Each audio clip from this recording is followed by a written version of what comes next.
সুপ্রিয় দর্শক, ঢাকা টাইমসের নিয়মিত টক শো মিঠে করায় আমন্ত্রণ জানাচ্ছি। আমি মনির হোসেন। আপনারা জানেন আমরা আমাদের এই অনুষ্ঠানে অর্থনীতি, রাজনীতি, সমাজনীতি সহ দেশের চলমান ঘটনাবলী নিয়ে আলোচনা করি। আর এই আলোচনায় আমাদের সাথে যোগ দেন দেশের বিশিষ্টজনরা। আজ আমরা আমাদের আলোচনার বিষয় ঠিক করেছি রাজনীতি। রাজনীতির একটি দিক, সেটি হচ্ছে যে অন্তর্বর্তী সরকার দায়িত্ব গ্রহণের কিছুদিন পর থেকেই শোনা যাচ্ছিল বিভিন্ন রাজনৈতিক দল মাঠে আসছে।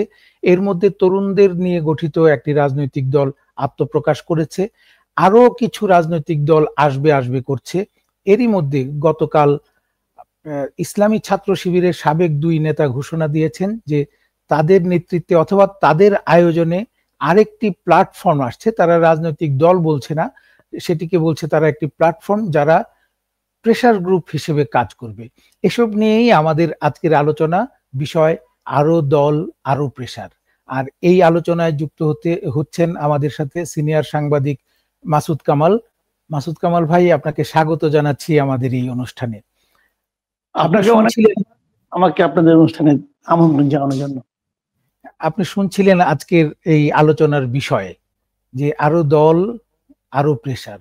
সরকারের উপর প্রেসার তৈরি করা, শুধু সরকার নয়, রাজনৈতিক দলগুলির উপরও একটি প্রেসার তৈরি করতে চাচ্ছে বিভিন্ন গ্রুপ।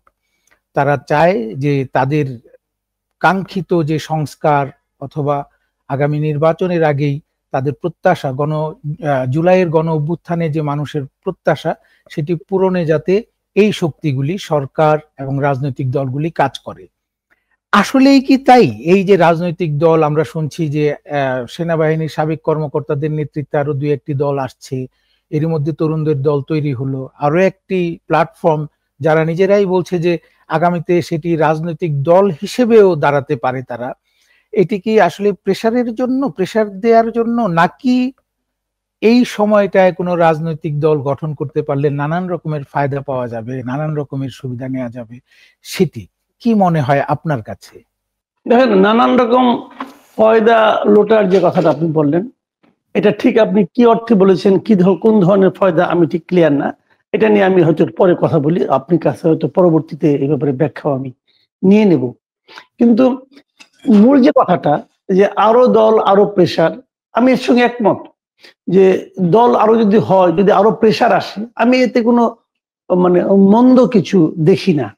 আমি মনে করি এটা ভালো এই কারণে, দেখেন, আমি তো মনে করি যে এই যে গণ অভ্যুত্থান যেটা হলো, গণ আন্দোলন বলেন, গণ অভ্যুত্থান বলেন, যাই বলেন, আমি এটাকে বিপ্লব বলতে রাজি না।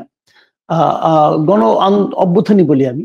যদি গণ অভ্যুত্থান যেটা হলো, এটা হওয়ার পর গণ অভ্যুত্থানের তো একটা চেতনা আসলে ছিল, গণ অভ্যুত্থানের একটা আকাঙ্ক্ষা তো আসলে ছিল, পুরো জাতির একটা সম্মিলিত আকাঙ্ক্ষা ছিল।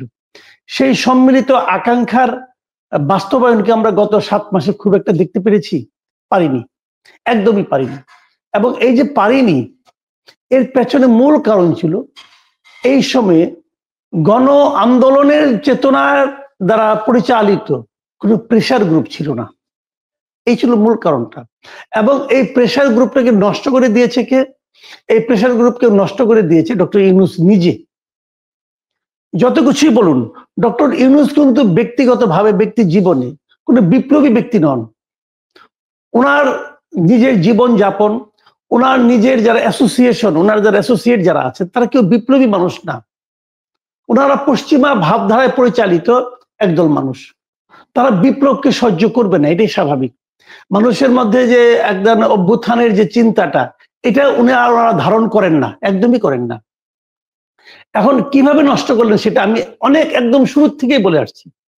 প্রথমত ওনারা নষ্ট করেছেন যে স্টুডেন্টদের মাঝখান থেকে 2-3 জনকে নিয়ে তাদের উপদেষ্টা মন্ডলীতে ঢুকাই দিয়েছে। ঢুকাই দেওয়ার মাধ্যমে সমগ্র ছাত্র সমাজ, সারা দেশে যাদের একসময় একটা ঐক্যবদ্ধ ফোর্স ছিল, এই ফোর্সটাকে ওনারা খুব সুচিন্তিত ভাবে ওটাকে ভেঙে দিয়েছেন, নষ্ট করে দিয়েছেন। এই কারণে প্রথমত কিভাবে নষ্ট হয়েছে? প্রথমত সমস্ত ছাত্রদের মধ্যে প্রথমত একটা হতাশা তৈরি হয়েছে। তারা ভাবতে শুরু করেছে যে আমি নই কেন? যদি আসিফ মাহমুদ হতে পারেন, যদি নাহিদ ইসলাম হতে পারেন, তবে আমি আব্দুর রহিম নই কেন?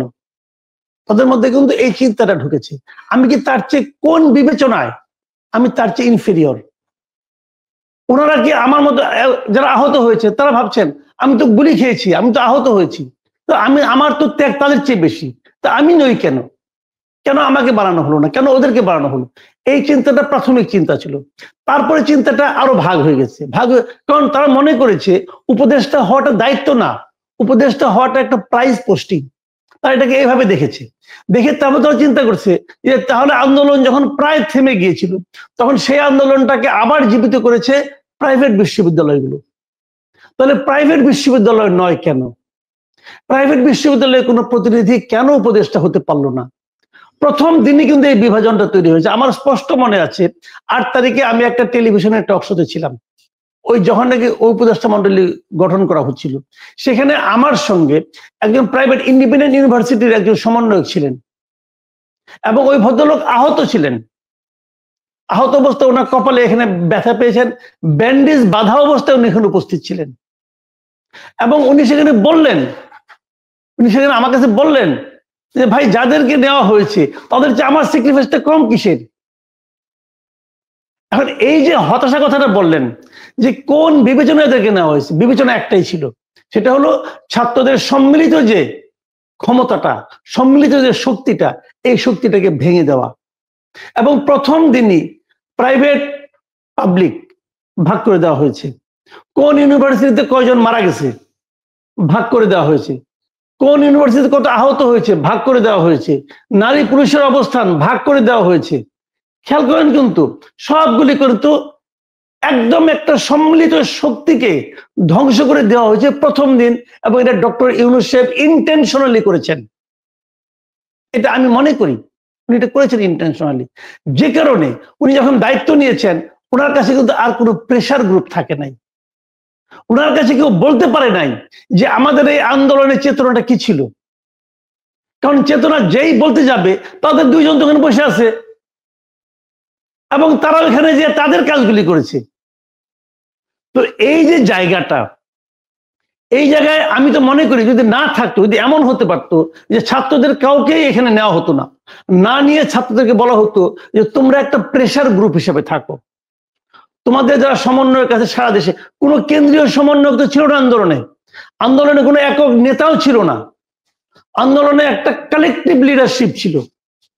সেই কালেকটিভ লিডারশিপে যদি বলা হতো যে তোমরা দেখেন, ওই কালেকটিভ লিডারশিপ থেকে কিন্তু উনি চুজ এন্ড পিকের ভিত্তিতে দুইজনকে চুজ করে নিয়েছেন, পরে আরেকজনকে নিয়েছেন, তিনজনকে। তৃতীয় যাকে নিয়েছেন তাকে আবার মাস্টারমাইন্ড বানিয়ে দিয়েছেন। কেন মাস্টারমাইন্ড বানিয়ে দিয়েছেন? ওই কারণে, ওই বিভক্তিটাকে আরো শার্প করার জন্য। তারপরে কি হলো, যদি সবগুলি যদি রাখতেন উনি যে তোমরা ওভাবেই থাকো, তোমরা একটা এই কালেকটিভ লিডাররা বসে প্রতি মাসে আমাদের সঙ্গে তোমরা বসবা, বসে তোমরা আলোচনা করবা তোমাদের কি প্রত্যাশা আমাদের কাছে ছিল এবং আমরা কি পারি নাই, এটা নিয়ে আলোচনা হবে। তাহলে কিন্তু এই সরকার গণঅভ্যুত্থানের চেতনার মাধ্যমে পরিচালিত হতে পারত। তা কিন্তু হয়নি। আপনি দেখেন যাদেরকে নিয়ে উনি উপদেষ্টা পরিষদ করেছেন তাদের মধ্যে কয়জন লোক এই গণঅভ্যুত্থানের চেতনাকে ধারণ করে বলেন আপনি? আমি তো আপনাকে হিসাব করে দেখাই দেব। এদের মধ্যে শতকরা 80% লোক কখনো এই অভ্যুত্থানকে, এই আন্দোলনের সঙ্গে শারীরিক, মানসিক, আর্থিক, বুদ্ধিবৃত্তিক কোনোভাবেই তারা সম্পৃক্ত ছিল না, কেউ ছিল না। তো যারা এর সঙ্গে কোনোভাবে সম্পৃক্তই ছিল না, তারা কিভাবে এই চেতনাকে বাস্তবায়ন করবে? কিভাবে করবে? তারা এসে এখানে নিজেদের অবসর জীবন যাপনের জন্য কিছু সুযোগ সুবিধা নিয়েছেন এবং যারা আগে আওয়ামী লীগ সরকার দ্বারা ক্ষতিগ্রস্ত হয়েছেন তারা প্রতিহিংসার চরিতার্থ করেছেন। কিন্তু এর মধ্যে আন্দোলনের যে চেতনা সেটা হারিয়ে গেছে, সেটা বাস্তবায়িত হয়নি। যে কারণে আজকে যে প্রেসার গ্রুপটা হচ্ছে, আমার দুঃখটা কোথায় সেটা আমি বলি আপনাকে। যারা এই প্রেসার গ্রুপ করছে তারা যদি তাদের প্রত্যাশিত পদ এই নতুন যে জাতীয় নাগরিক পার্টি এখানে পেত, তাহলে তারাও কিন্তু আর এই প্রেসার গ্রুপটা করতো না। আমি ঠিক এটি জিজ্ঞেস করতে চাইছিলাম যে ভিন্ন উদ্দেশ্য আপনি যেটি বলছিলেন যে সেটি ক্লিয়ার না। আপনি একটু আগে বললেন যে যারা অন্তর্বর্তী সরকারে গেছে তারা নানান সুযোগ সুবিধার জন্য গেছে, অবসর সময়ে সুযোগ সুবিধা নেয়ার জন্য। আমরা অতীতে দেখেছি যে যখন শ্রমিক আন্দোলন হয় কোনো প্রতিষ্ঠানে, কোনো কলকারখানায়, তখন মালিক পক্ষ শ্রমিকদের একটি অংশকে নানান রকমের সুযোগ সুবিধা দিয়ে শ্রমিকদের মধ্যে ভাঙন ধরাতো। আপনিও অনেকটা তাই বললেন যে ডক্টর ইউনূস ছাত্রদের মধ্যে তারা যে এক ছিল তাদের মধ্যে ভাঙন ধরিয়েছে 3 জনকে নানান রকমের সুবিধা দিয়ে। এই সুবিধা পাওয়ার কারণে অন্যরাও উৎসাহিত হয়ে নতুন দল করছে কিনা, আমি সেই উদ্দেশ্যটি জানতে চেয়েছিলাম যে আসলেই কি তারা, আপনি যেটি নিজেই প্রশ্ন করলেন যে এরা যদি নাগরিক পার্টিতে পদ পদবি পেত তাহলে হয়তো এই প্রেসার গ্রুপ নামে যে প্ল্যাটফর্ম করার কথা বলছে সেটি করতো না। তার মানে কি তাদের প্রেসার দেওয়াটা মূল উদ্দেশ্য নয়, তাদের উদ্দেশ্য সরকারের কাছ থেকে কোন রকমের সুযোগ সুবিধা পাওয়া, সেটি আমি ভিন্ন উদ্দেশ্য। আমি আপনাকে এখানে একটু আমি বলি আপনাকে, আপনার মানে এক ধরনের যেভাবে আপনি লজিক্যালি প্রশ্নগুলি করলেন সে ঠিক আছে, বাট এখানে মানুষ তো সম্পূর্ণভাবে লজিক দেওয়া চলে না, এখানে অন্য অন্য কিছু বিষয় কিন্তু যুক্ত হয়ে যায়। আমি যে কথাটা বলছিলাম ওটা ধারাবাহিক ভাবে বলি, তাহলে এই প্রসঙ্গটা আসবে।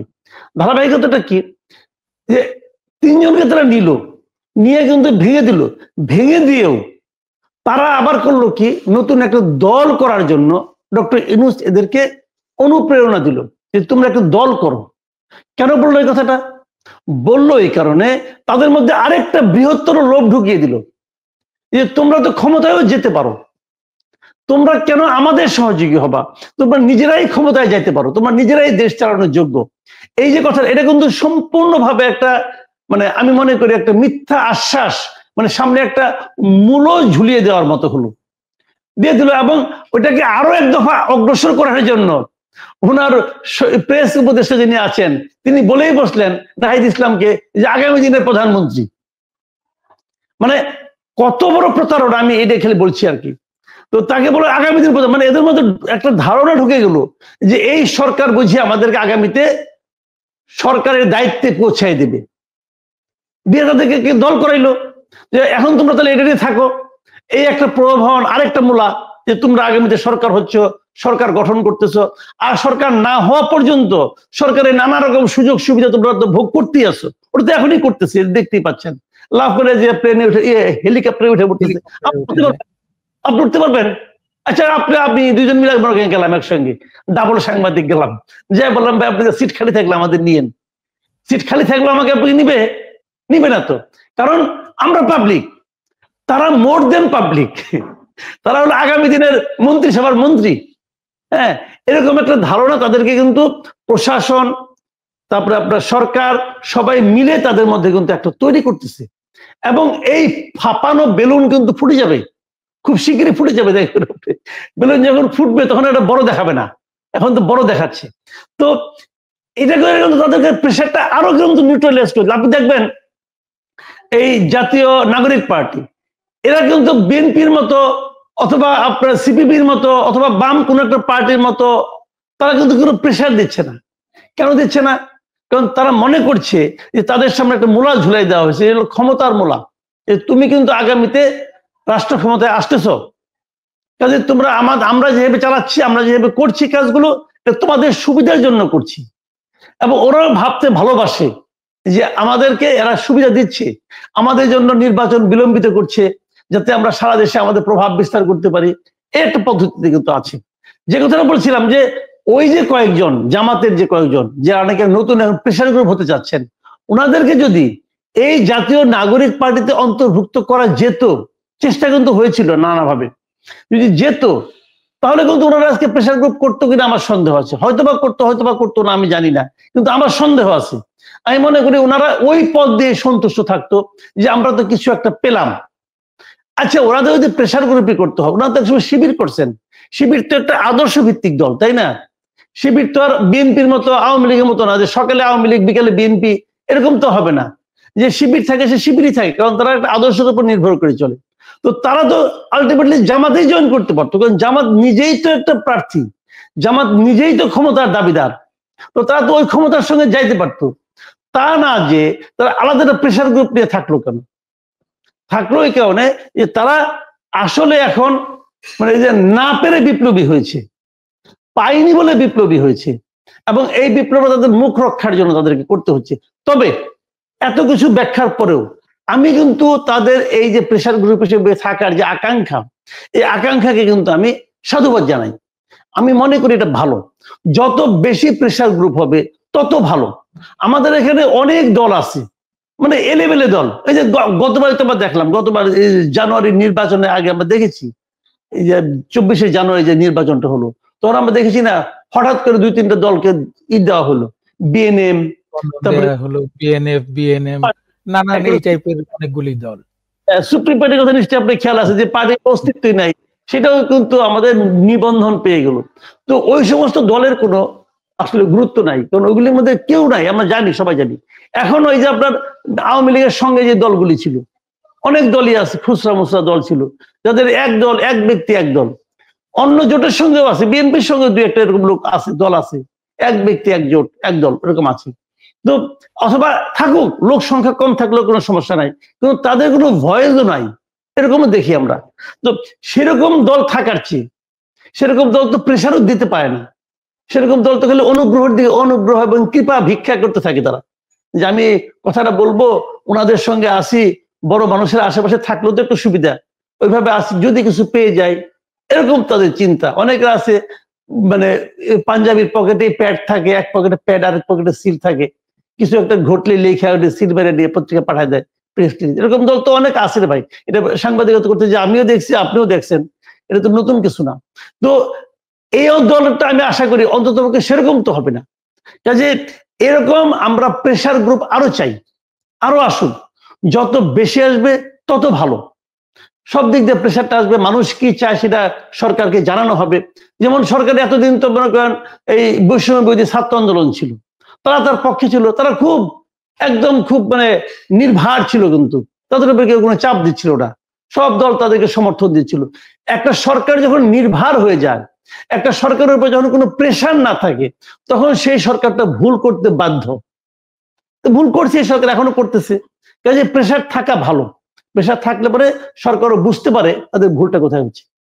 কিন্তু আপনি নিজেই যেটি বলছিলেন যে প্রেশার গ্রুপ হিসেবে কাজ করা, আর এরাই যদি নাগরিক পার্টিতে কোনো পদ পেয়ে যেত তাহলে হয়তো এই প্রেশারের কথা না, এই পেয়ে যেত মানে সুবিধাটা পেত, তাহলেই হয়তো চুপ হয়ে যেত। তার মানে প্রাপ্তিটাই হচ্ছে মূল লক্ষ্য, অনেকটা ইঙ্গিতে সেটি বললেন, কিন্তু আমাদের আশা করতে দোষ কোথায়? সেই দিক থেকেই হয়তো আপনিও আশাবাদী যে এরা আসলেই প্রেশার গ্রুপ হিসেবে কাজ করবে। আরেকটি প্রশ্ন করতে চাই, সেটি হচ্ছে যে সরকারের তো আসলে মূলত দুটি কাজ, একটি হচ্ছে যে দৈনন্দিন রাষ্ট্র পরিচালনা, আরেকটি হচ্ছে যে আগামীতে আমাদের নির্বাচন হবে, নির্বাচনের জন্য যে রাজনৈতিক আয়োজন সেটি করা। এই সরকার এই দুটির মধ্যে কোন কাজটাকে বেশি প্রাধান্য দিচ্ছে বলে মনে হয়? আমাদের আইন শৃঙ্খলা পরিস্থিতি বলি, আমাদের অর্থনীতি বলি, এইসব দিকের চাইতে কি রাজনৈতিক আয়োজনের দিকে বেশি নজর দিচ্ছে বলে মনে হয় সংস্কারের নামে? অথবা এই যে নানান দল, ছোটখাটো যেই সব দল হচ্ছে বা হতে যাচ্ছে, তাদেরকে পেছন থেকে উৎসাহিত করা, এসবের মাধ্যমে এই দুই কাজের মধ্যে কোন দিকে বেশি জোর দিচ্ছে বলে মনে হচ্ছে? আমার বিবেচনায় তারা কোনো দিকে বেশি নজর দিচ্ছে না, এই দুইটার কোনোটাই তারা করতে পারছে না। আইন শৃঙ্খলা পরিস্থিতি এবং দৈনন্দিন যে জায়গাগুলো, এগুলো ভালো চলছে, এটা কি কেউ বলবে? একটা সাধারণ মানুষকে জিজ্ঞাসা করেন তো, সে কি হ্যাপি? ঢাকা শহরে যে যানজট, সে কি হ্যাপি? আমি আগেও বলতাম, আগে সরকার আমলে বলতাম, আমাকে অনেকে বলতো ভাই দেশ কেমন চলছে। আমি বলি যে ঢাকা শহরের রাস্তার দিকে তাকান, ঢাকার রাস্তায় গাড়ি যেমন চলছে, আমাদের দেশ তেমন চলছে। আমি এখনো সে কথাই বলি, ঢাকা শহরের রাস্তার দিকে তাকান, গাড়ি যেরকম চলছে, দেশ এরকম চলছে। তাহলে দৈনন্দিন জীবন যাপনের ক্ষেত্রে এই সরকার খুব ভালো কিছু করতে পারছে, এটা মনে করব না।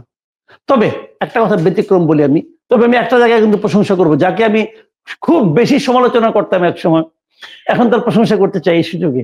সেটা হলো আমাদের বাজার দর কিন্তু এখন অনেকটা আমি মনে করি ভালো আছে, স্বস্তিতে আছে। কারণ আপনি হয়তো ব্যাখ্যা দিবেন যে শীতের আমলে শীতের সবজি উঠছে, এই জন্য বেশি উঠছে। ব্যাখ্যা যাই দেন, আমরা তো এমন ব্যাখ্যাও আগেও শুনেছি যে শীতের মৌসুমেও কোনো শীতের সবজির দাম এত বেশি, বলেছি। কিন্তু আমি মনে করি যে বাজারের এই জায়গাটা কিন্তু এই রমজান মাসে অন্তত পক্ষে আমি কিন্তু স্বস্তি পাচ্ছি, আমি মনে করি না যে খুব কঠিন কিছু আছে। এই জন্য আমি বশির সাহেবকে একটু ধন্যবাদ দিতেই চাই। ওনাকে মানে অনেক সমালোচনা করেছি ভাই, এই সুযোগে একটা ধন্যবাদ দিতে চাই যে উনি এই কাজটা মনে হয় ভালোই করছেন। কিন্তু আরেকটা যেটা আপনি বললেন যে একটা হলো দৈনন্দিন জীবনের, এছাড়া আর কোথাও আমি খুব মানে ভালো কিছু দেখি না। আইন শৃঙ্খলা তো ভয়ঙ্কর, এরকম ভয়ঙ্কর আইন শৃঙ্খলা পরিস্থিতি কখনো আসে নাই। এবং এর পেছনে সরকারের যে আপনার মানে কোনো কিছু না করা দায়ী, তেমনি কিছু কিছু করাও দায়ী। মানে ওনারা এমন এমন কিছু কাজ করছেন যে যারা নাকি এই সমস্ত অপকর্মগুলি ঘটাচ্ছে, তারা মনে করছে যে এই সরকার যেহেতু এই কথাটা বলছে, এই কাজটা করছে, অতএব বোধহয় আমি এই আকামটা করতে পারি। এরকম সরকারের কিন্তু কিছু আশকারাও আছে বলে আমি মনে করি। এটা হলো একটা দিক। আবার দ্বিতীয় দিকটা কথা বলেন আপনি, নির্বাচনে যে কাজটা তাদের করার কথা, যারা নির্বাচনে অংশ নেবে, নির্বাচনে কারা অংশ নেবে? সাধারণ মানুষ অংশ নেবে, আর রাজনৈতিক দলগুলো অংশ নেবে। রাজনৈতিক দলগুলোতে আমি এখন পর্যন্ত কোনো পলিটিক্যাল পার্টিকে বলতে শুনি নাই যে এই সরকার যেভাবে নির্বাচনের দিকে অগ্রসর হচ্ছে, সেই অগ্রসরটা খুব ভালো হচ্ছে। আমি বড় রাজনৈতিক দলকে এটা বলতে শুনি নাই এই পর্যন্ত। এক নেতা যদিও বলে এই সরকারকে আমরা সাপোর্ট দেবো, ওই দলের আরেক নেতা বলে সরকার কোনো রোডম্যাপ ঘোষণা করছে না। ওই সরকারি আরেক দল বলে যে সরকার কিন্তু প্রলম্বিত করছে, দীর্ঘায়িত করছে বলে। আর সরকার কি বলে? সরকার বলে যে আমরা সংস্কার করব, সংস্কার করে তারপর নির্বাচন করব। এখন প্রশ্ন কিন্তু অনেক উঠেছে যে সংস্কার প্রসঙ্গটা আসছে কেন? সংস্কারটা যে করতেই হবে, আমাদের এই আন্দোলনের মূল দাবির মধ্যে সংস্কার ছিল। দেখেন এই সমস্ত প্রসঙ্গ ছিল একটা জিনিস, সেটা কি ছিল? আমরা এমন ব্যবস্থা চাই যাতে নাকি স্বৈরাচার আর কেউ না হয়ে উঠতে পারে, এটা ছিল। এখন এটাকে যদি আপনি সংস্কার বলেন, ওকে মানতে রাজি আছি, তাহলে সংস্কার আমরা চাই। প্রশ্নটা হচ্ছে সংস্কারটা কে করবে? সংস্কারের জন্য এই সরকার যে প্রক্রিয়া অবলম্বন করেছে, কতগুলি সংস্কার কমিশন গঠন করেছে, প্রথমে তারা সংস্কারের জন্য কতগুলি বিষয়বস্তু নির্ধারণ করেছে। এখানেও একটা ঘাটতি আছে আমি মনে করি। দেখেন এতগুলি সংস্কার করছে, 11টা 12টা সংস্কার কমিশন করছে, শিক্ষা কিন্তু তারা সংস্কার করার দরকার নাই। শিক্ষা সংস্কার বিষয়ে কিন্তু কোনো কথা নেই তাদের, কারণ তারা শিক্ষাটাকে কোনো গুরুত্বই দিচ্ছে না। গুরুত্ব দিবে কি? তারা তো ছাত্রদেরকে দেখাচ্ছে যে তুমি রাজ সিংহাসনে বসো, তোমার লেখাপড়া শেষ করতে হবে না, তুমি ছাত্র, অতএব তুমি দল করো, তোমাকে লেখাপড়া করতে হবে না। তারা তো ওই লাইনে গেছে, মানে একটা জেনারেশনকে শেষ করে দেওয়া হচ্ছে। কিন্তু সুকৌশলে খেয়াল করেন জিনিসটা। মানলাম তারপরেও তারা কয়েকগুলো সংস্কার করছে। এই সংস্কার কমিশন গুলো কাদের দিয়ে গঠন করা হয়েছে? আমার কাছে তো কোনো সংস্কার কমিশনকে আপনি তো মার্ক মনে হয় না, মনে হয় না। তো আপনি কিভাবে এই সংস্কারের জন্য যোগ্য, এটা কে নির্বাচন করলো? এক একটা কমিশনে 10 জন 12 জনকে লোককে নিয়োগ দেওয়া হয়েছে। এরাই যে সংস্কার করতে পারবে, এটা আপনি কিভাবে নিয়োগ করলেন, নির্ধারণ করলেন? কে নির্ধারণ করে দিচ্ছে আপনাকে? কোন যোগ্যতায়? কয়েকজন আমলা নির্ধারণ করছে? আপনি বলবেন যে না, এটা সরকার নির্ধারণ করছে। এই সরকার আপনি সংস্কার করতেছেন কেন? গণ আন্দোলনের চেতনাকে বাস্তবায়ন করার জন্য, গণ আন্দোলনের চেতনাকে প্রাতিষ্ঠানিক রূপ দেওয়ার জন্য করতেছেন। কে করতেছে? এই সরকার করতেছে। এই সরকার কি নিজেই গণ আন্দোলনকে ধারণ করে, চেতনাকে ধারণ করে? এই যে আন্দোলনটা হয়েছে 36 দিনের আন্দোলন বলি আমি, আপনি বলেন তো এই আন্দোলনের সঙ্গে এই আন্দোলনে, পুরো আন্দোলনে ডক্টর ইউনূসের অবস্থানটা কোথায় ছিল বলেন আপনি? আমি খুচরা মুচরা পরে আলাপ করি, আগে আমি মানে প্রথমটাকে ধরি। ডক্টর ইউনূস সাহেব এই আন্দোলনের কোথায় ছিলেন? কোথাও ছিলেন না। উনি কোথাও ছিলেন না রে ভাই, কথা হলো পরিষ্কার। শেষ দিকে এসে যখন ওনাকে শেখ হাসিনা নানাভাবে বিপর্যস্ত করে তুলছিল, নানাভাবে ভোগান্তি স্বীকার করছিল, শেষ দিকে উনি একটু একটা ইন্টারভিউয়ে 2-1টা কথা বলার চেষ্টা করছেন, কিন্তু সেই কথা বলার সঙ্গে আন্দোলনের কোনো সম্পর্ক নাই। আচ্ছা ঠিক আছে, ওটাও বাদ দেন। উনি যাদেরকে উপদেষ্টা বানিয়েছেন এটা কে ছিল? এই যে একজনকে বানাইছেন নূরজাহান বেগম, তাকে বানাইছেন স্বাস্থ্য উপদেষ্টা। উনি কি আন্দোলনের চেতনাকে ধারণ করেন? আন্দোলন যখন চলছিল তখন যাই যদি আপনি আন্দোলনকারীকে বলতেন যে ভাই তোমরা ভালোভাবে আন্দোলনটা করো, কারণ তোমরা যদি সফল হও তাহলে এই সরকারের পতন হবে, তখন আমরা নূরজাহান বেগমকে এনে স্বাস্থ্য উপদেষ্টা বানাবো। যদি এই কথা আপনি তখন বলতেন, ওই লোকগুলো তো আপনাদের পিটাইতো, বলতে পারি কি ফাজলামি করেন, কে নূরজাহান বেগম, কার জন্য আমি আন্দোলন করব? করতেন আপনি? সবচেয়ে পাওয়ারফুল উপদেষ্টা একজন আছে, আদিলুর রহমান খান। ওনার তো আমি শুনি যে উনি নাকি প্রায় প্যারালাল ইউনূস হয়ে গেছেন। বিভিন্ন জায়গায় একটা রিপোর্টে বললাম, বিদেশি একটা পত্রিকায় ওনার সম্পর্কে আনা কাহিনী। উনি তো অবশ্যই শক্তিশালী, কারণ উনার প্রতিষ্ঠানের চেয়ারম্যান এবং উনি দুইজনই উপদেষ্টা। এর আগেও একজন চেয়ারম্যান উপদেষ্টা ছিলেন যিনি মারা যাওয়ার পরে আবার যাকে নতুন করে উপদেষ্টা নিয়োগ দেওয়া হলো সিআর আবরার, উনিও অধিকারের চেয়ারম্যান, এবং আদিলুর রহমান তো আছেনই। তার মানে তার তো অবশ্যই সেই শক্তি আছে। আমি বিদেশি পত্রপত্রিকা ওনার সম্পর্কে যা পড়তেছি এবং যা শুনতেছি, পরে ইনশাআল্লাহ একসময় এটা নিয়ে কিছু আলাপ করা যাবে। উনি খুবই পাওয়ারফুল লোক। তো এখন উনি কোথায় ছিলেন এই আন্দোলনের সময়? শুনছেন জীবনে আপনি ওনার কথা? ওনার বিরাট কোনো ভূমিকা ছিল, শুনছেন? শুনেন নাই তো। তাহলে এই লোকগুলি তো আপনার কমিটি গঠন করছে, সংস্কার কমিশন। কাদেরকে দিয়ে কমিশন করছে? আলী রিয়াজ সাহেবকে নিয়ে আসছে প্রধান ব্যক্তি। এই সব পুরো সংস্কার প্রক্রিয়ার প্রধান ব্যক্তি আলী রিয়াজ সাহেব। আপনারও টিচার, আমারও টিচার, ঠিক আছে, আমাদের স্যার। আমি আলী রিয়াজ স্যারকে জিজ্ঞাসা করতে চাই, ভাই আপনি সংবিধান বিশেষজ্ঞ হলেন কবে? কবে হলেন? আপনি তো এই দেশকে এতটাই ভালোবাসেন যে আপনি আমেরিকার নাগরিকত্ব নিচ্ছেন নিয়া। আপনি যদি এই দেশকে ভালোবাসতেন ভাই, তাহলে এতদিন আপনি মাটি কামড়ে এই দেশে পড়ে থাকছেন। আপনি তো ভাই দুধের মাছি, আপনি দুধের মাছি ভাই, পরিষ্কার কথা। ভিন্ন রকমের প্রশ্ন করি যে ওনার আমাদের দেশের প্রতি খুবই দরদ আছে, সবকিছুই আছে ওনার, যেহেতু মাতৃভূমি, জন্মভূমি। কিন্তু উনি যদি টানা এই দেশে না থাকেন, তাহলে এই দেশের মানুষের বর্তমান চাওয়া পাওয়া কি, বর্তমান সমস্যা কি, সেটি তো ওনার বোঝার কথা নয়। তিনি হঠাৎ করে এসে সেই চাওয়া পাওয়ার সাথে নিজেকে কিভাবে মেলাবেন, সেই প্রশ্নটিও তো থেকে যায়। এটার আন্তরিকতা নিয়ে যদি আমি প্রশ্ন নাও তুলি, এরপরেও তো উনি তো আমাদের দেশের মানুষের সাথে যোগাযোগ রাখেন না দীর্ঘদিন। হঠাৎ করে বছরে একদিন বা এক সপ্তাহের জন্য আসা বা এক মাসের জন্য আসা মানে তো এই দেশের মানুষের সাথে সেই যোগসূত্রটি থাকে না।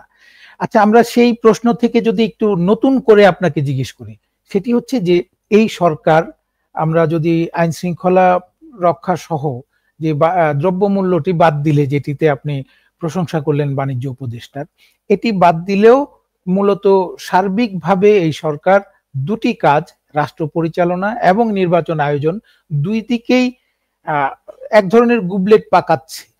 এটি কি তাদের অদক্ষতার কারণে ব্যর্থতা, নাকি উদাসীনতার কারণে, নাকি ইচ্ছাকৃত? কি মনে হয়? এটা আসলে মনের কথা বলতে পারবো না। আপনি যে তিনটা কথা বললেন, তিনটাই হতে পারে। অদক্ষতা হতে পারে, উদাসীনতা হতে পারে, অথবা ইচ্ছাকৃত হতে পারে। তিনটাই হতে পারে, তিনটাই হওয়া সম্ভব। তিনটার পক্ষে আপনি অনেক কথা বলতে পারবেন, অনেক যুক্তি দিতে পারবেন, অনেক উদাহরণ দিতে পারবেন, তিনটাই পারবেন। আমি সবসময় যে কথাটা বলতাম, আমার কাছে মনে হতো এই গভর্নমেন্ট একটা নন সিরিয়াস গভর্নমেন্ট। মানে একটা জিনিস হয় কি, আপনি যদি পরিশ্রম করে কিছু একটা অর্জন করেন, তাহলে সেই অর্জনটার প্রতি কিন্তু আপনি একটা মায়া থাকে। ওনারা তো কিছু পরিশ্রম করে পায় নাই। ডক্টর ইউনূস কি অনেক পরিশ্রম করে এই পদটা পেয়েছেন? পান নাই তো, পান নাই তো। উনি যাদেরকে এনেছেন তারাও কি কোনো পরিশ্রম করে এই পদটা পাইছেন? পান নাই তো। লটারি পাওয়ার মতো পাইছেন, এবং দেখবেন যে লটারিতে টাকা পেলে কিন্তু খুব দ্রুত খরচ হয়ে যায়। এখন ওনাদের হচ্ছে এই অবস্থা, তো ওনারা তো এটাকে গুরুত্ব দিচ্ছেন না। এই দেশের মানুষ যে কত আশা নিয়ে ওনাদেরকে সমর্থন দিয়েছেন, এটা ওনারা উপলব্ধি করতে পারেন? আমার দেখা মতে এদেশের ইতিহাসে এমন কোন দ্বিতীয় সরকার আসে নাই যারা নাকি এই সরকারের মতো এত বিপুল সমর্থন পেয়েছে। সকল রাজনৈতিক দল, কি বিএনপি, কি জাতীয় পার্টি, যত পার্টি আছে দেশের, সকল মানুষ, জনগণ, আপনি ভাবেন তো 8 তারিখে তারা কিন্তু ঘুমাইতেই পারে নাই যে আমরা কত ভালো একটা ব্যক্তিকে আইনা নিয়ে রাষ্ট্র ক্ষমতায় বসাইছি। এই আনন্দে এখনো এই দেশের মানুষ ঘুমাইতেই পারে না যে কাদেরকে আমরা আনলাম, এটা কি করতেছে। সেই হিসেবে দেখলে পরে এই সরকার আমাদের ঘুম কেড়ে নিছে ভাই। এটা হলো কি পরিষ্কার কথা। মানুষ, আমি কালকে দেখলাম, আজকে আমি সোশ্যাল মিডিয়ায় আমাদের ডিপার্টমেন্টের আমাদের এক সাবেক একজন মানে স্টুডেন্টের একটা মানে এক ভদ্র মহিলার একটা স্ট্যাটাস দেখলাম যে গতকালকে সন্ধ্যা 7:30টার সময় উনি যে আপনার এই যে এলিফ্যান্ট রোডের মল্লিকা সিনেমা হল যেখানে আগে ছিল, ওই জায়গায় কি যখন নাম হয়েছে, ওইখানে রাস্তা থেকে ওনার পকেট থেকে মোবাইল নিয়ে গেছে, ছিনতাই করে নিয়ে গেছি। একজন চুরি ধরেছে, বলেছে আপনি মোবাইলটা দেন, সে মোবাইলটা নিয়ে চলে গেছে, একটা ইয়াং একটা ছেলে। ওই চলে যাওয়ার পর আমি চিৎকার করছি, পাশে পুলিশ ছিল, পুলিশকে বলতেছি, কেউ আমাকে কোনো হেল্প করছে না। এবং উনি পুলিশকে গিয়ে জিজ্ঞেস করতেছেন যে ভাই এই এলাকাটা তাহলে কোন থানায় পড়ছে, আমি থানায় যাব। ওই পুলিশ বলে কি আমি নতুন আসছি। বুঝেন এখন অবস্থাটা কি? কেউ দিনে দুপুরে এগুলো হচ্ছে। আপনার রাস্তায় বের হওয়ার সময় কিন্তু আপনাকে টেনশন করতে হবে। আমি যে রাস্তায় যাচ্ছি, কেউ যদি আমার মোবাইলটা নিয়ে যায়, আমি কোথায় যেয়ে মামলা করব? আপনি কোথাও মামলা করতে পারবেন না, জীবন উদ্ধার তো দূরের কথা, কিচ্ছু হবে না আপনার। এটা কি এখানে হচ্ছে না? হচ্ছে এই দেশে। কেন হচ্ছে? কারণ মানুষ মনে করছে, যারা ছিনতাই করছে তারাও মনে করছে যে আমাকে যদি ওখানে ধরে গণপিটুনি না দেয় তাহলে আর কিছু হবে না।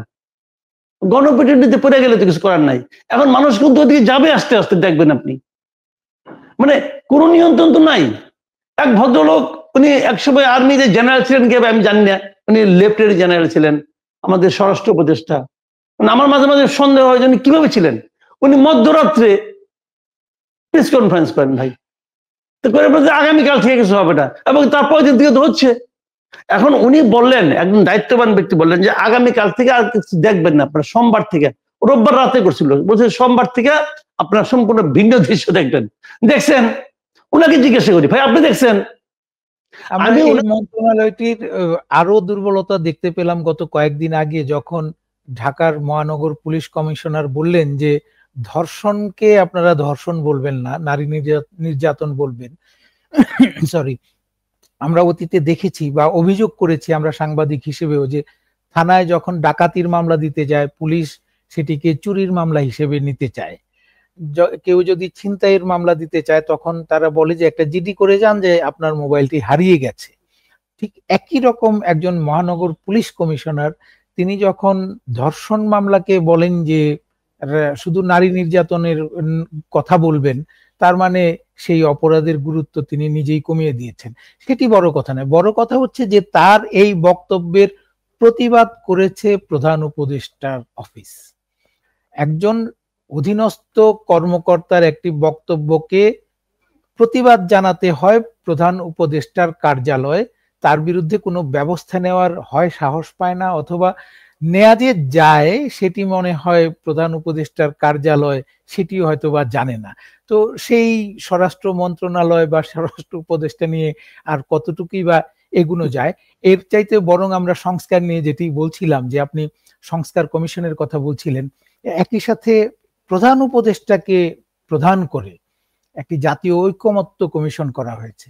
যদিও বলা হয়েছে যে এই জাতীয় ঐকমত্য কমিশনের কাজ হচ্ছে সংস্কার নিয়ে ঐকমত্য তৈরি, কিন্তু সংস্কার নিয়ে আপনি কয়টি দলের সাথে একমত হবেন?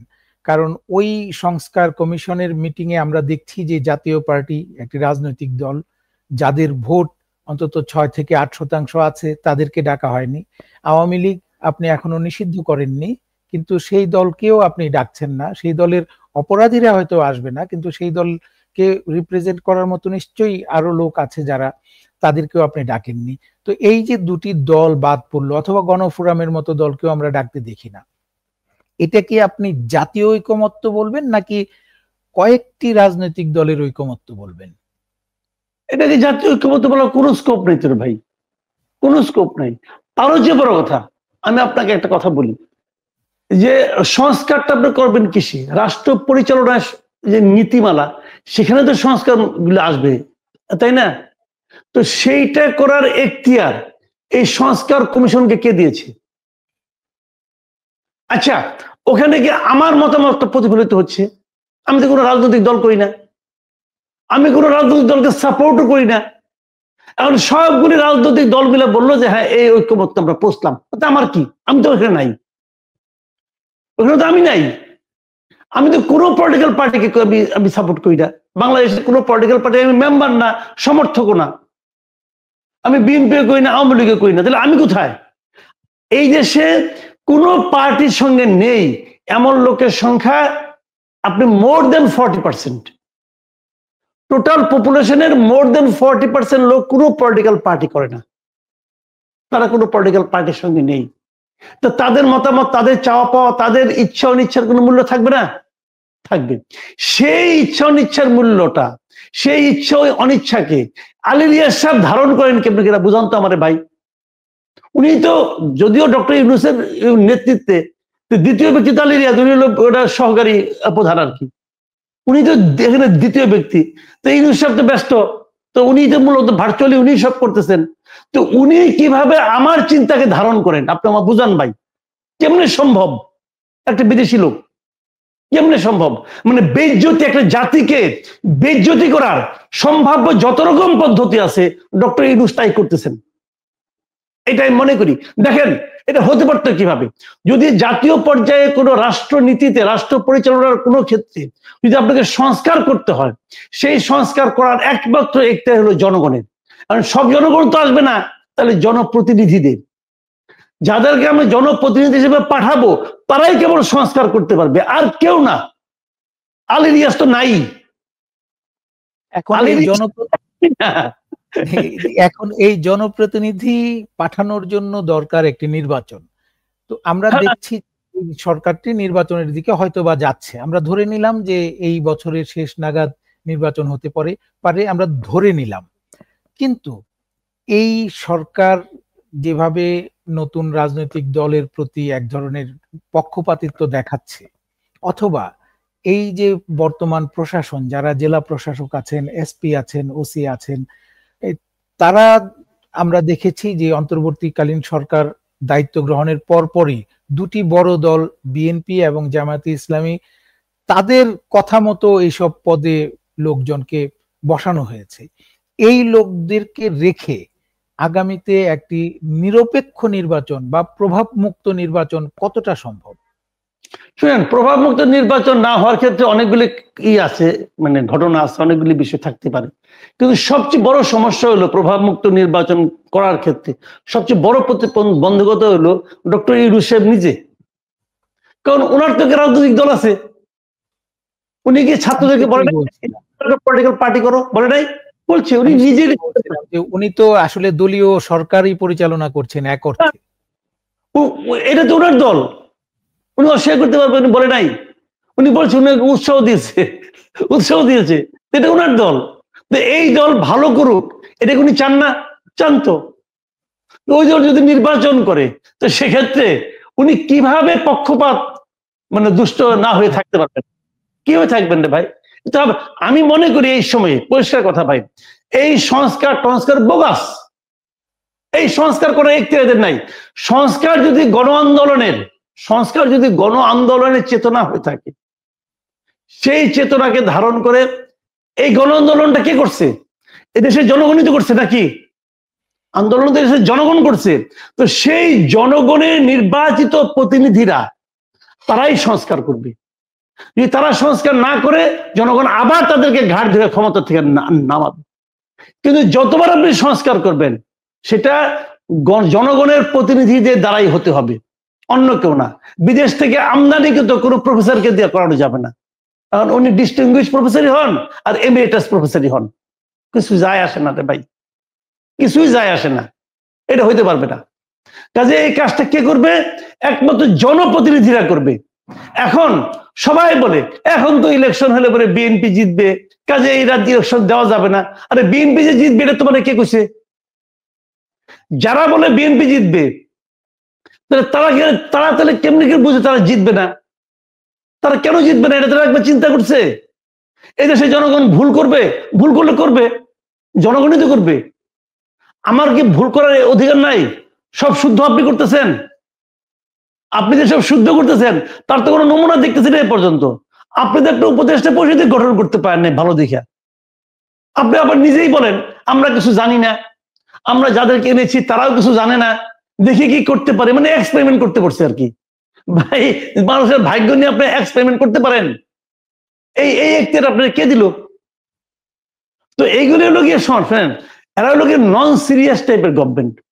মানুষের আকাঙ্ক্ষাকে যারা গুরুত্ব না দেয় তারা কেবলমাত্র এই ধরনের কথাবার্তা বলতে পারে, এই ধরনের আচরণ করতে পারে। আর আমরা পড়ে গেছি আমেরিকানদের খপ্পরে, বিদেশিদের খপ্পরে। এই আলী রিয়াজ, কামাল আহমেদ, আচ্ছা বলেন ভাই, আমি কামাল আহমেদের কথাটা বলে নিই। আপনি গণমাধ্যমে চাকরি করছেন এত বছর, আপনার তো আমার তো সমসাময়িক, আপনি আপনি তো পড়াশোনা করছেন জার্নালিজমে, তারপরে করছেন জার্নালিজম সারা জীবন, আর তো কোনো আদার ব্যবসা তো করেন নাই, আর অন্য কোনো ব্যবসা বাণিজ্য করেন নাই, এটাই করতেছেন। তা আপনি আমাকে বলেন ভাই, কামাল আহমেদ ইংল্যান্ডের নাগরিক, সে কেমনে করে আমার গণমাধ্যম ঠিক করবো? সে আমার গণমাধ্যম সম্বন্ধে কি জানে? সে তো আমাদের দেশে গণমাধ্যমে চাকরি করতে আসছিল, প্রথম আলোতে কতদিন চাকরি করছে না, কিন্তু ফেল হয়েছে, সে তো ব্যর্থ প্রমাণিত হয়ে চলে গেছে। এই লোককে আনছেন আপনি আমাদের এখানে গণমাধ্যম ঠিকঠাক করার জন্য, সংস্কার করার জন্য? হবে কিছু? হবে? উনি আমাদের পাল্স জানে, উনি জানে আমাদের সাংবাদিকের পেইনটা কোথায়, জানে উনি। উনি কিভাবে জানবে? উনি জানেন না, সম্ভব না এটা। পলিটিক্যাল পার্টির সঙ্গে লিয়াজও করার জন্য নিয়ে আসছেন মনির হায়দারকে। কেন? আমাদের এখানে আর লোক আসছিল না? উনি আমেরিকা থেকে এসে নিয়ে এখানে যে সব ঠিকঠাক করে দিবে? এই যে মানসিকতাটা, এই মানসিকতাটা হলো মানে নিজেরটা ভালো না অন্যেরটা ভালো, এটা ডক্টর ইউনূস সাহেবের একটা পুরনো মানসিকতা। এই যে এইবার আমি সর্বশেষে কথা বলে শেষ করি, অনেকক্ষণ হয়ে গেছে। এই যে এইবার জাতিসংঘকে নিয়ে আসছে, জাতিসংঘ নাকি মধ্যস্থতা করবে সংস্কার প্রক্রিয়া। আমাদের এখানে মধ্যস্থতা করার কোনো প্রয়োজন দেখা দিচ্ছে বন্ধ? ওরা কে ডাকছে? গুতেরেসকে কে ডাকছে আপনি বলেন? আমাদের দেশের পলিটিক্যাল পার্টিগুলি কি বলছে যে আমরা কোনো সিদ্ধান্তে পৌঁছতে পারছি না, অতএব আমাদের একজন মধ্যস্থতাকারী দরকার? বলছে? বলে নাই তো। আমরা দেখেছি যে মধ্যস্থতাকারী তখনই আসে যখন বড় রাজনৈতিক দলগুলির মধ্যে বড় ধরনের কোন রকমের কনফ্লিক্ট দেখা দেয়, সেক্ষেত্রে মধ্যস্থতার জন্য ডাকা হয়। এখন কোথায় এটা কেউ বলছে? তাকে আনছে ডক্টর ইউনূস। কেন আনছে? ওই যে বললাম, ওনার একটা ভালোবাসা আছে বাইরের প্রতি, বাইরের একটা লোককে নিয়ে আসছে, আইনা বোঝানোর চেষ্টা করেছে। আর আমরাও জাতি, আমরা বুঝতেছি ডক্টর ইউনূস জাতিসংঘের মহাসচিবকে নিয়ে আসছে, তার সঙ্গে যে তার পাঞ্জাবি পড়াইছে গ্রামীণ চেকের, তারপরে তারে নিয়ে যে রোহিঙ্গাদের সঙ্গে ইফতারি করছে, বিশাল কিছু হয়ে গেছে। আরে ভাই, জাতিসংঘের মহাসচিবের কি দেওয়ার ক্ষমতা আছে বলেন তো আপনি? এখন এই অর্গানাইজেশনের কোনো মূল্য আছে এখন সারা দুনিয়াতে? জাতিসংঘের এই মহাসচিব এই গুতেরেস 2018 সালেও বাংলাদেশে এসেছিলেন, তখনও তিনি রোহিঙ্গা ক্যাম্পে গিয়েছিলেন, তখনও তিনি আশা করেছিলেন যে দ্রুতই এই সমস্যার সমাধান হবে। তো 2018 থেকে এখন 2025, সেই আশা আমাদের শেষ হয়নি। আপনি নিজেও বলছিলেন যে আমরা সময়ের শেষ দিকে এসেছি। শেষ প্রশ্নটি করব, আপনার আলোচনা থেকেই যদি আমি একটু উপসংহার টানি, সেটি হচ্ছে যে বর্তমান অন্তর্বর্তী সরকার নানান ক্ষেত্রে ব্যর্থতা, উদাসীনতা বা অদক্ষতার পরিচয় দিচ্ছে। ডক্টর ইউনূস নিজেই একটি দলের কাণ্ডারি হিসেবে নেপথ্যে ভূমিকা পালন করছেন। এইসব কারণে অনেকের সন্দেহ যে আগামী নির্বাচনটি এই সরকারের অধীনে হবে না, এর আগেই হয়তোবা সরকারের পরিবর্তন হয়ে যেতে পারে। এরকম কোনো সন্দেহ আপনিও করেন কিনা? আমার কোনো সন্দেহ নাই, আমার প্রত্যাশা আছে। সন্দেহ আমি করি না, কারণ সন্দেহ কি আমি জানি না। আমার প্রত্যাশা, আমি বলতে চাই যে ডক্টর ইউনূস সাহেব আগামী নির্বাচন পরিচালনার যোগ্যতা হারিয়েছেন। ডক্টর ইউনূসের যদি মিনিমাম নীতিবোধ কাজ করে, ওনার উচিত হবে একটা তত্ত্বাবধায়ক সরকারের কাছে দায়িত্ব দিয়ে চলে যাওয়া। উনি যত দ্রুত যাবেন, ওনার ততটা সম্মান, অনেকখানি অলরেডি হানি হয়ে গেছে, ওনার ততটা সম্মান থাকবে। আমি একটা কথা বলে শেষ করি। 2008 সালের নির্বাচনের মাধ্যমে 2009 সাল থেকে শেখ হাসিনা ক্ষমতায় আসছে, এবং 2009 সাল থেকে এই 24 সাল পর্যন্ত উনি দেশে একটা ওনার মতো শাসন, স্বৈরাচারী শাসন চালিয়েছেন। এবং আমি মনে করি প্রথম দিন থেকে উনি যে কাজটা করেছেন সেটা হলো ডক্টর ইউনূসকে নানাভাবে বেইজ্জতি করার চেষ্টা করছেন। এবং এই 15.5 বছরে উনি যতটা বেইজ্জতি করতে পেরেছেন ডক্টর ইউনূসকে, তার চেয়ে বেশি বেইজ্জতি ডক্টর ইউনূস সাহেব নিজেই নিজেকে গত 7 মাসে করে ফেলেছেন। যা বাকি একটু আছে, ওটা থাকতেই ওনার উচিত হবে, উনি যদি বুদ্ধিমান হন, ওনার উচিত হবে একটা তত্ত্বাবধায়ক নির্দলীয় সরকারের হাতে, তত্ত্বাবধায়ক সরকারের হাতে দায়িত্ব দিয়ে নির্বাচন অনুষ্ঠানের কথা বলে চলে যাওয়া। যদি তা না করেন, তাহলে ওনার পরিণতি ওনাকে ভোগ করতে হবে। আমরা আশা করি অন্তত অন্তর্বর্তীকালীন সরকার এই প্রত্যাশা পূরণ করার জন্য যা যা করার দরকার, হয়তোবা এই সরকারি নির্বাচন পরিচালনা করবে, তবে সেটি করার জন্য যা যা করা দরকার, যে নিজেদেরকে নির্দলীয় হিসেবে প্রমাণ করা, কারো পক্ষপাতিত্ব না করা এবং লেভেল প্লেইং ফিল্ড, আমরা অতীতে যেই চর্বিত চর্বণ শব্দটি ব্যবহার করে এসেছি, সেই লেভেল প্লেইং ফিল্ড তৈরি করবে, সেই আশাবাদ ব্যক্ত করা ছাড়া আমাদের আসলে আপাতত কিছুই করার নেই। আপনাকে অসংখ্য ধন্যবাদ আমাদেরকে আজকে এই বিশেষ সময় দেওয়ার জন্য, কৃতজ্ঞতা জানাচ্ছি এবং আশা করছি আগামীতেও অন্য কোনো বিষয়ে আপনাকে আমরা সাথে পাবো। আবারও বিশেষ ধন্যবাদ আপনাকে মাসুদ কামাল ভাই। ধন্যবাদ, আপনারা আমার কথা শুনেছেন এতক্ষণ ধরে। ভালো থাকবেন আপনারা। সুপ্রিয় দর্শক, এই ছিল আজকের মিঠে করা। আপনারা শুনছিলেন দেশের রাজনীতির একটি বিশেষ দিক, নতুন নতুন রাজনৈতিক দল এবং প্রেসার গ্রুপ তৈরির পেছনে কি রয়েছে উদ্দেশ্য, আর এ নিয়ে আলোচনায় আমাদের সাথে ছিলেন সিনিয়র সাংবাদিক মাসুদ কামাল। আমাদের এই টক শো প্রচার হয় সপ্তাহের 5 দিন, রবিবার থেকে বৃহস্পতিবার পর্যন্ত রাত 10টায়। ঢাকা টাইমসের ফেসবুক পেজ এবং ইউটিউব চ্যানেলে দেখার আমন্ত্রণ জানিয়ে আজ বিদায় নিচ্ছি। সুস্থ থাকুন, ভালো থাকুন।